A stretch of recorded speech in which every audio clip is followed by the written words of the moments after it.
I'm Natasha Williams, and I'm winemaker and founder of Natasha Williams Signature Wines. And I'm Wade Sander, winemaker for Cold Mountain Vineyards.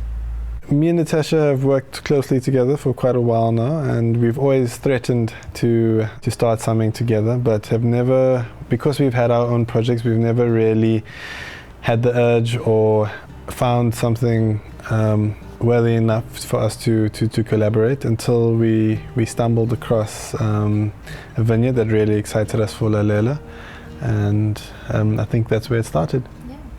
Yeah, I think the magic moment for us was that we had the idea and the concept of Lalela Wines, but it was that one phone call, it was that one suggestion about come and look at this vineyard, beautiful piece of land, and the vineyards just spoke to us, and we knew this was the start of Lalela Wines.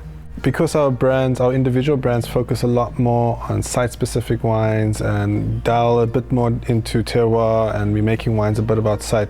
Lalela for us was really a platform for us to tell stories and to share our experiences within the wine industry. As the name suggests, Lalela is the Zulu word for listen, and I think that's sort of the whole concept behind the brand, is for us to tell a story. And the stories that we want to tell is the stories that inspire us. And for us, Lalela focuses on the Cape heritage. It's based on tradition and heritage, not only our upbringing, but also the heritage and the traditions from the Cape winelands that we want to celebrate. Initially, we had stories and we had moments in time, and for us, the artwork also speaks to that. And the story or the idea is what inspired the wine behind the artwork. I mean, even the artwork came before the wine. So I think it was about the concept, the idea, and the stories, and how we approached the winemaking fell into place. We obviously studied winemaking, and we obviously knew about the history of the Cape winelands, but there was things that we sort of learned and picked up along the way, things that aren't necessarily in textbooks or things that you can study. And I think a lot of it also came from meeting people within the industry. I think yes, we have a long history of winemaking in the Cape, but there's also a long history of farm workers and communities that have been involved in the winemaking, and there's a big part of the history in that as well. So there's certain stories that we wanted to highlight and sort of put a bit of a spotlight on, and things that also caught us by surprise that we thought were worth sharing. So it was very nice, because also from a winemaking side, there are certain cultivars that have a very special place within the wine industry. Cultivars like Cinsaut,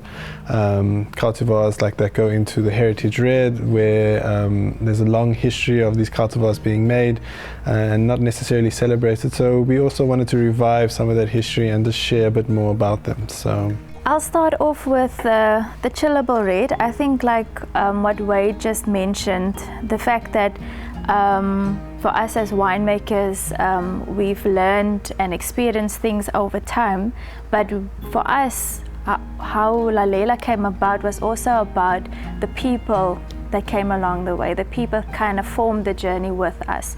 And the Chillable Red for us is inspired by an artwork called Ons Se Mense.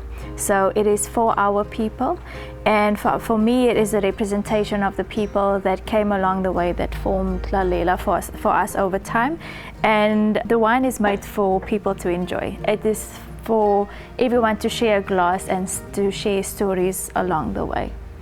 And then the second wine is our Lalela Cinsaut. And this was actually the core of the Lalela range that we have.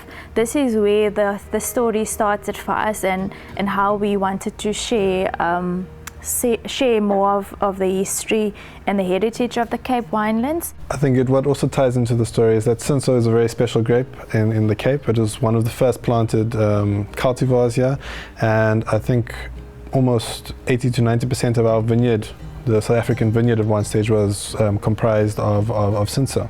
Cinsaut in itself is a very very light grape. It's a grape that's a little bit understated and has a very much a feminine energy, and we thought that it just sort of played in well to the story of the matriarch, and we feel that the grape itself is very much the matriarch of the Cape varietals as well. And then we come to the Heritage Red.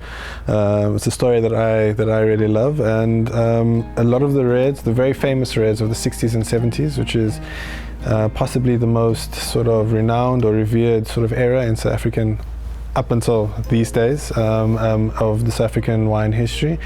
And a lot of the wines of the past, wines such as the Rustenburg Dry Red, wines like Chateau Libertas, wines like the Lanzeracs, they were all labeled Cabernet Sauvignon.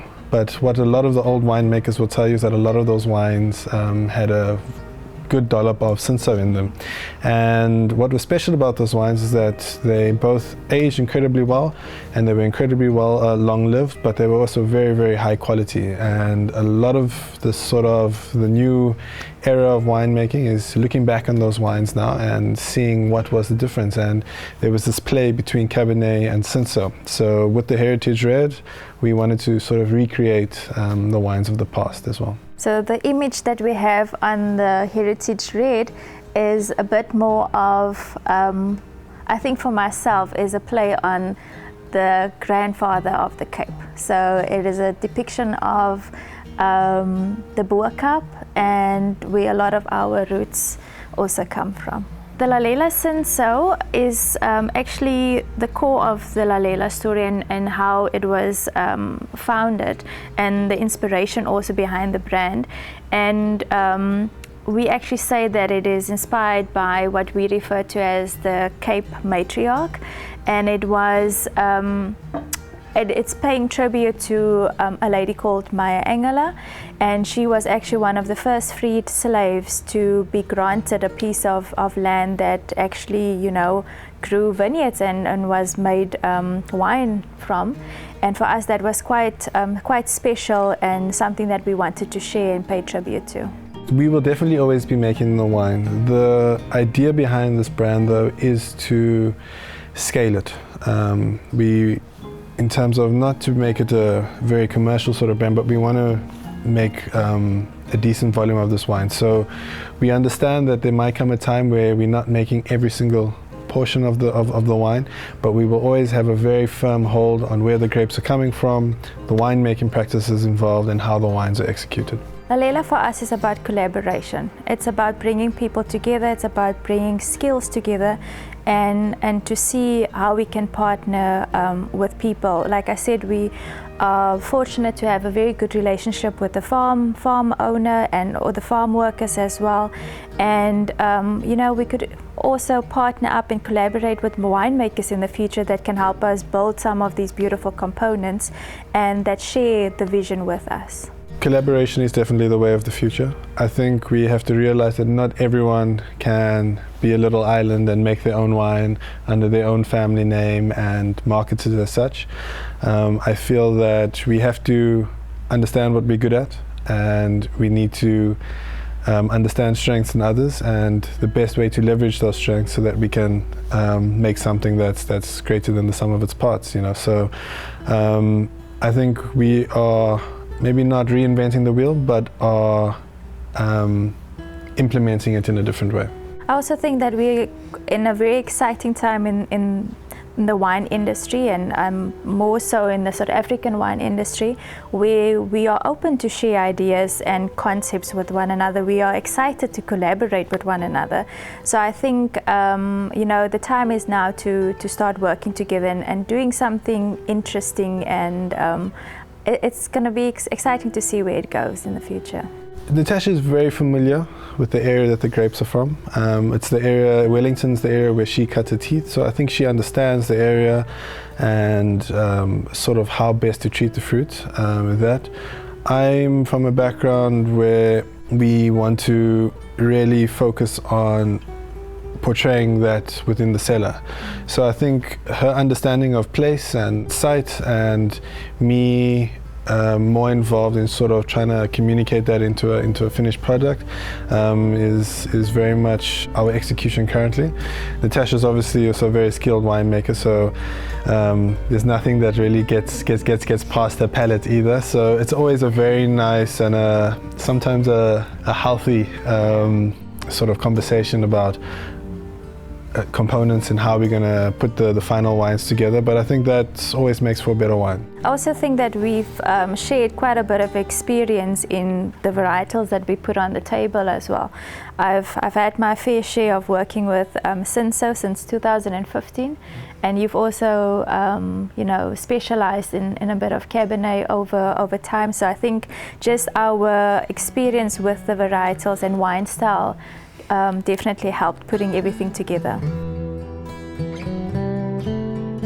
So the Chillable Red is our sort of celebration wine, should we call it. So our execution with the Chillable Red, some people might be familiar with it as a rosé. It has some rosé components in it, but our sort of approach to this wine is to make a wine that had a little bit more structure and a bit more depth than a rosé, but was still as enjoyable as a rosé should be. So just briefly in terms of the winemaking, is we actually this wine is mainly made from Grenache, and it has a portion of Cinsaut in it as well. But with the Grenache portion specifically, we make the wine in 3 different ways. So there's a whole bunch portion, so there's grapes that are directly pressed, and we're dealing with juice that's really light in color and doesn't really have time on the skins.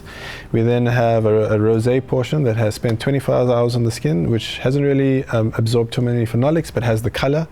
And then we have a skin fermented portion, which is essentially how you make the red wines as well. And we work with these 3 components and barrel them down all separately, and then we sort of go through a blending process to put the wine together. So the execution is to have a wine that has all the elements of a rosé but is a little bit more serious. I think this was definitely one of the more exciting wines to make for us, because we had an idea, and that's how we approached the varietals and also the different components in the cellar. But it was definitely the wine that developed more over time and throughout the year. And I'm talking about flavor, and I'm talking about color. Even to see the components, it was almost different shades of pink and rosé over time.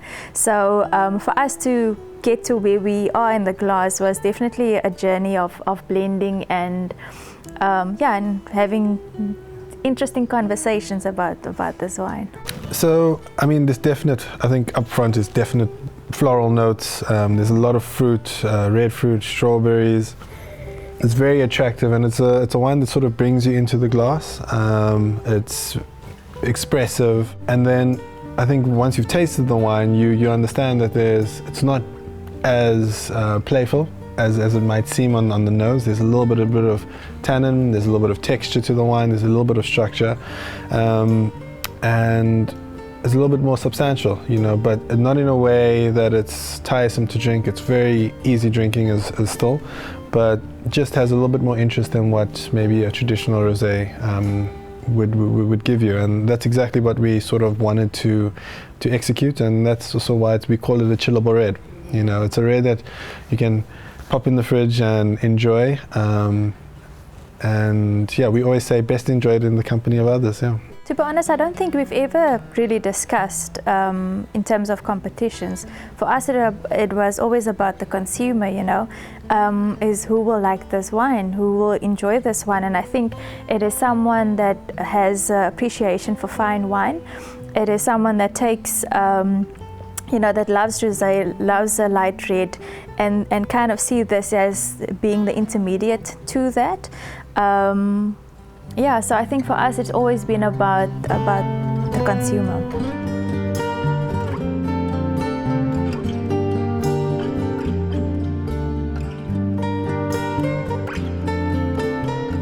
Yes, all the grapes are currently coming from one vineyard situated in Wellington. It's a beautiful vineyard situated on the slopes of the Groenberg mountain range, which is a very special pocket in Wellington. Wellington, I think, generally is classified as a warmer growing region, but this pocket on the Groenberg is has a lot of coolness to it, and it's a little bit of a different aspect as well. So it's a very special sort of place.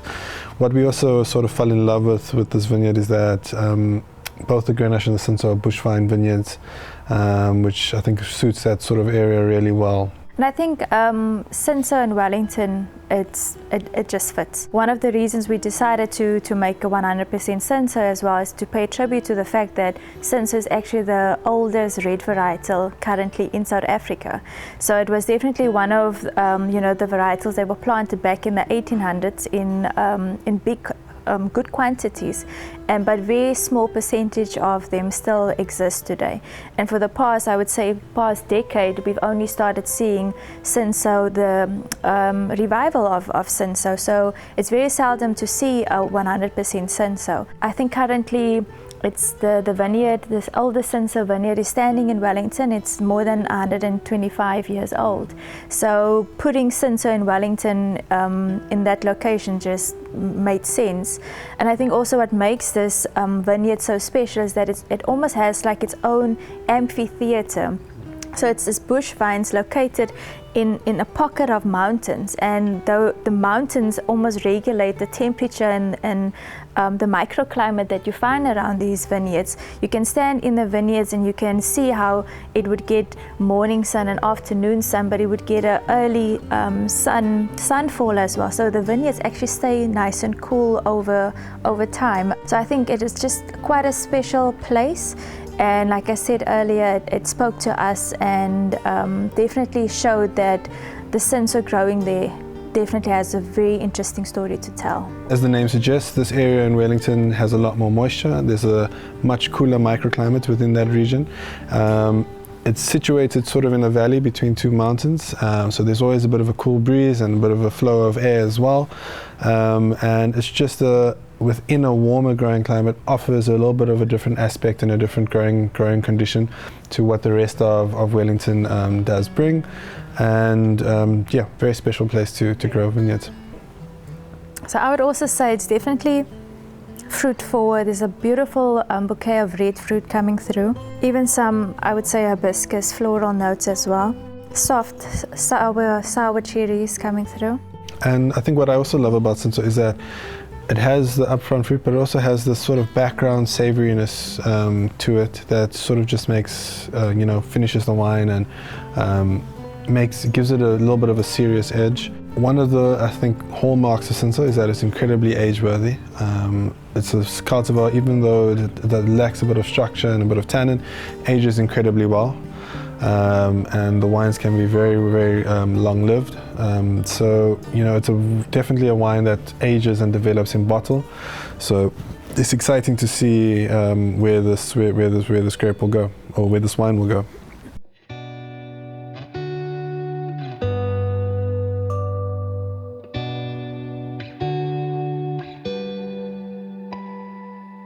So this blend has a very special place in South African wine industry history. There was a period in South African wine industry, the 60s and the 70s, and well into the 80s as well, where there was incredible wines being made, predominantly out of Stellenbosch. The Cabernets were doing really well, as Stellenbosch is sort of synonymous with Cabernet Sauvignon.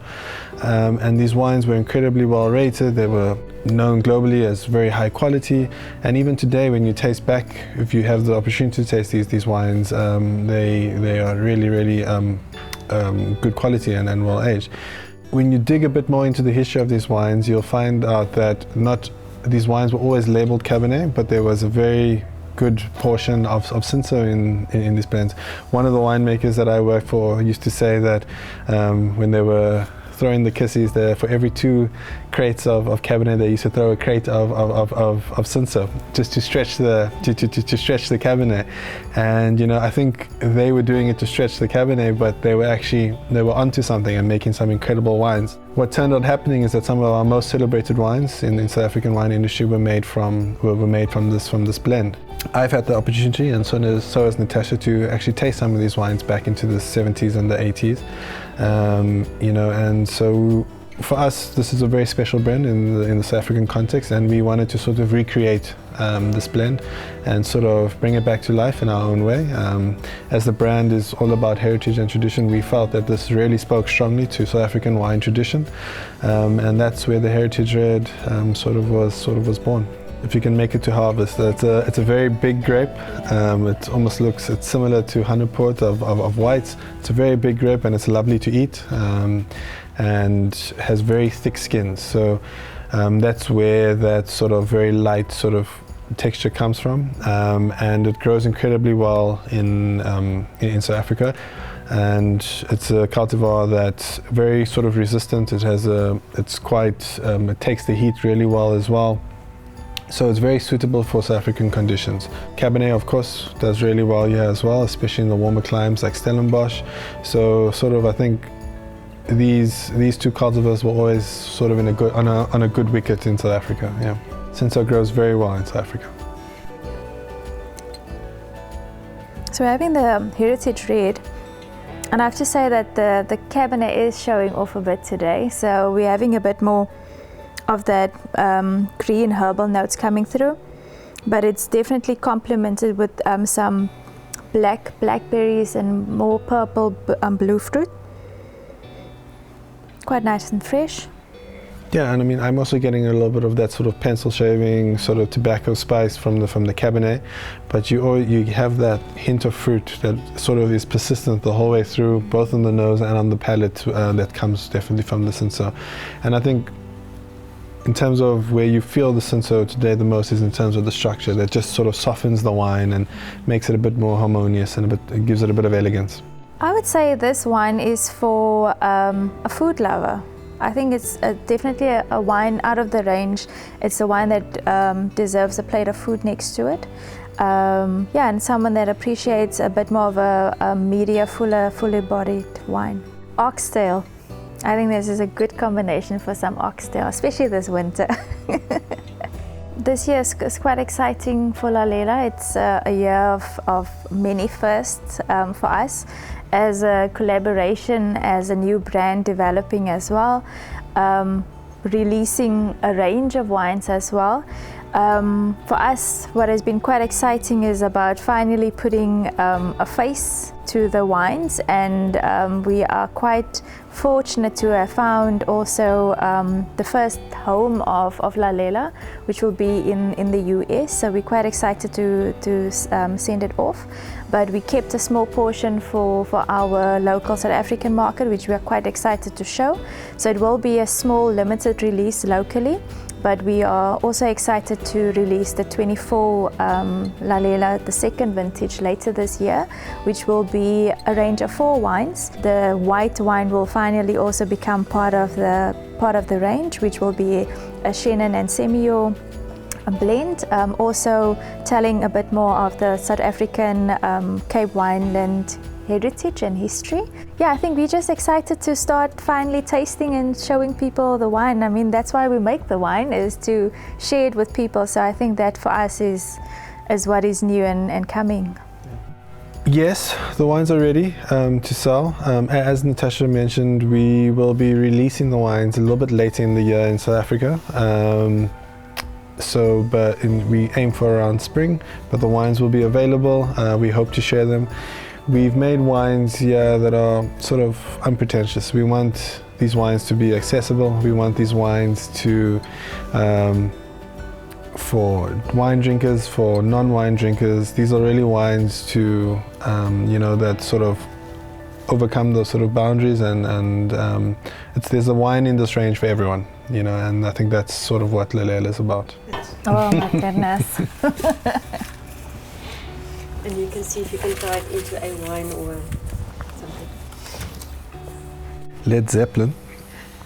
These are the seasons of emotion, and like the wind, they rise and fall. I have Johnny Clegg, The Great Heart. Underneath the African sky, a great heart to stand me by. Yeah, I think for us, in terms of mine, these wines are very much about emotion and about experience, and I think these, more than a lot of our wines come from within. So there was definitely a lot of emotion, both rising and falling. Yeah. That went into the making of these wines. Hopefully, they will rise. Yeah. Underneath the African sky. So I think this for us is a pure representation of our African roots and version, and we want to showcase the beauty of South Africa in these wines, and we want to share that with the international consumer. A great heart to stand me by. I would actually say it's my partner here next to me. I mean, it's a collaboration after all, so I think we've been a good support system throughout, and it's exciting to see where this is going to head. Yeah. Cheers. Cheers. Cheers.